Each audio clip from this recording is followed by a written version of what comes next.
Wirtschaftskapitäne zeigen steigendes Vertrauen, Ernüchterung bei US-Inflation und Korea-Exporte im Mittelpunkt. Herzlich willkommen zum wöchentlichen Marktupdate. Die wenigen Zahlen der letzten Woche speisen die gute Stimmung in den USA. Die Überraschungsindizes für Amerika und Europa sind zuletzt wieder ins positive Territorium gestiegen. Der CESI-Index, so die Abkürzung für den Überraschungsindex, der misst, ob die veröffentlichten Wirtschaftszahlen eine Überraschung darstellen oder nicht. Die hellblaue Linie stellt die USA dar, dieser hat zuletzt gedreht.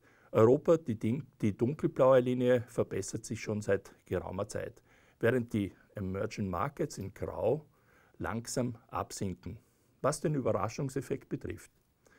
Die Aussage ist, die Tendenz der Zahlen in den USA und Europa sind besser als erwartet. Schauen wir uns dazu gleich eine Datengruppe an. Und die Umfrage erfolgt im Vierteljahr unter den Wirtschaftskapitänen und wird vom US Conference Board veröffentlicht. Wie ihr in der Grafik seht, sind die Präsidenten oder Vorsitzenden der Unternehmen gefragt und die sind schon seit einiger Zeit etwas positiver gestimmt. Und in der letzten Umfrage sind die Optimisten zahlenmäßig in einer kleinen Mehrheit. Warum ist es so? Auf der einen Seite sinkende Inflation und die erwarteten Zinssenkungen. Auf der anderen Seite, bei einigen Details sind die Aussagen noch eher vorsichtig. Zum Beispiel rechnet bereits ein Viertel der Manager mit Personalabbau.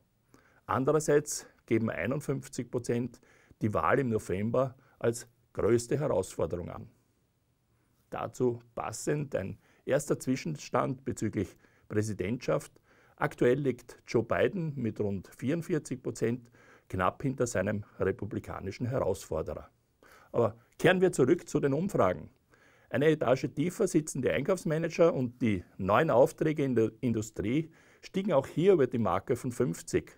Also wieder ein gutes Zeichen.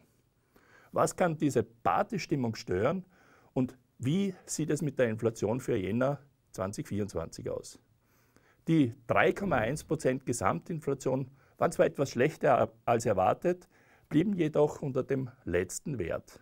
Einerseits, weil Energieausgaben nach wie vor nach unten zeigen und andererseits die Anstiege bei Nahrungsmittel, Autoversicherungen oder Hotel- und Flugpreisen. Daher blieb die Kerninflation gegenüber dem Vormonat unverändert und damit schwindet auch die Hoffnung auf eine rasche Zinssenkung. Sogar der Mai-Termin wird unwahrscheinlich. Der Juni-Termin ist besser, weil da auch ein Ausblick veröffentlicht wird, also die FED kommt mit Zahlen. Was ist diese Woche noch von der Zahlenfront zu erwarten? In den USA sind es Einzelhandel, Immobilien, Produzentenpreise und auch die Konsumentenumfrage der Universität von Michigan. In Europa ist es die Industrieproduktion und einige Reden der EZB, Direktoriumsmitglieder, die wahrscheinlich für Spannung sorgen.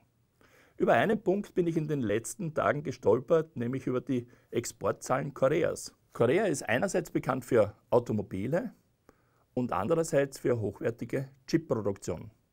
Dazu die Grafik, in der seht ihr, dass sich auf Jahresbasis die Exporte für elektronische Güter verbesserten. Das hat mit steigenden Preisen am Chipmarkt zu tun. Die hohen Lagerbestände nach der Pandemie sind abgebaut und die Nachfrage stieg rasant mit dem KI-Hype des letzten Jahres, sodass viele Experten erst 2025 ein Gleichgewicht zwischen Angebot und Nachfrage erwarten. Dazu wird die Produktionskapazität für HBM-Speicher heuer noch verdoppelt werden. Um euch ein Bild mitzugeben, die zwei größten koreanischen Produzenten haben einen Umsatzanteil am Weltmarkt von 73% für DRAM-Chips und von 91% für HBM-Speicher. Die letzten sind ganz besonders wichtig für die künstliche Intelligenz. Da wundert es nicht, dass die Entwicklung und Produktion von HBM-Speichern zu einer nationalen strategischen Technologie erklärt wurden und dafür auch steuerliche Anreize in Korea gewährt werden. Mit diesen Informationen verabschiede ich mich für heute. Damit ihr nichts versäumt, abonniert den Kanal am besten hier. Von mir noch alles Gute und gesund bleiben. Euer Leri.